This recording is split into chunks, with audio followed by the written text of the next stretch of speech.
અને કોંગ્રેસ અધિવેશનમાં રાહુલ ગાંધી સંબોધી રહ્યા છે. સીધા જઈએ ત્યાં. Of the Congress party, and I'm proud that you do it every single day against great odds. Thank you very much. Namaskar. बहुत बहुत शुक्रिया राहुल जी. जैसा आपने कहा, किसी के पास ताकत है, किसी के पास ईडी है, किसी के पास सीबीआई है, तो हमारे पास देश का संविधान है. और दोस्तों साथियों, अब इस कार्यक्रम को समापन की ओर ले जाते हुए मैं अनुरोध करूंगा हम सब के मार्गदर्शक कांग्रेस के अध्यक्ष आदरणीय मल्लिकार्जुन खड़गे साहब से कि वो अपना अध्यक्षीय भाषण और रिमार्क्स हमें देंगे. કોંગ્રેસ અધિવેશનમાં રાહુલ ગાંધીના સરકાર પર પ્રહાર. કહ્યું, ગાંધીજી સરદાર પટેલ કોંગ્રેસ પાર્ટીનો પાયો છે. મોદીજી અને આરએસએસ જાતિ જનગણનાના વિરોધમાં છે.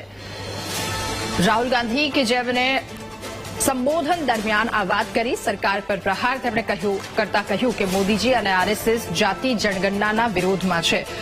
કોંગ્રેસનું રાષ્ટ્રીય અધિવેશન અને એક બાદ એક નેતાઓ કે જેમણે નિવેદનો પણ આપ્યા છે. ત્યારે ટ્રમ્પે નવા ટેરિફ લાવ્યા, એક પણ શબ્દ ન નીકળ્યો. રાહુલ ગાંધીનું આ નિવેદન. ગુજરાતના આંગણે 64 વર્ષના લાંબા ગાળા બાદ કોંગ્રેસનું રાષ્ટ્રીય અધિવેશન મળ્યું. સાબરમતીના તટે કોંગ્રેસના રાષ્ટ્રીય અધ્યક્ષ મલ્લિકાર્જુન કે જેમને ફ્લેગ હોસ્ટિંગ કર્યું, ત્યારબાદ રાષ્ટ્રીય અધિવેશનની શરૂઆત થઈ. ઘણા દિગ્ગજો પણ અહીંયા આવ્યા છે.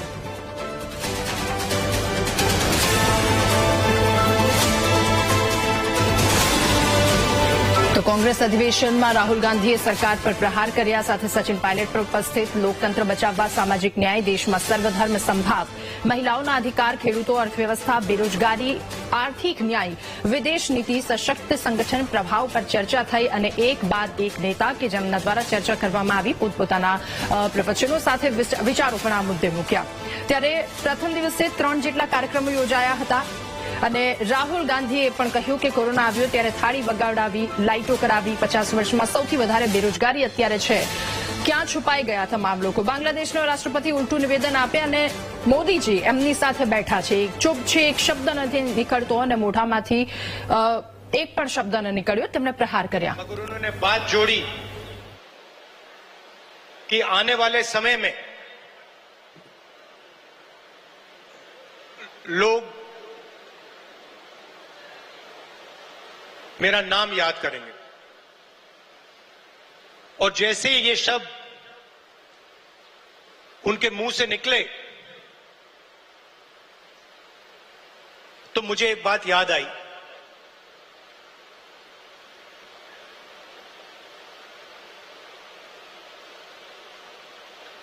कुछ साल पहले एक जर्नलिस्ट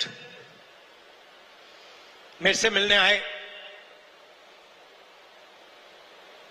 हिंदुस्तान के जाने हुए जर्नलिस्ट हैं. ऑफिस में बातचीत चल रही थी. उन्होंने मुझे बोला कि वो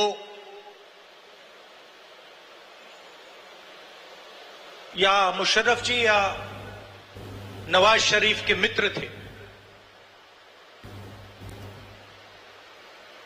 और उन्होंने मुझे बताया कि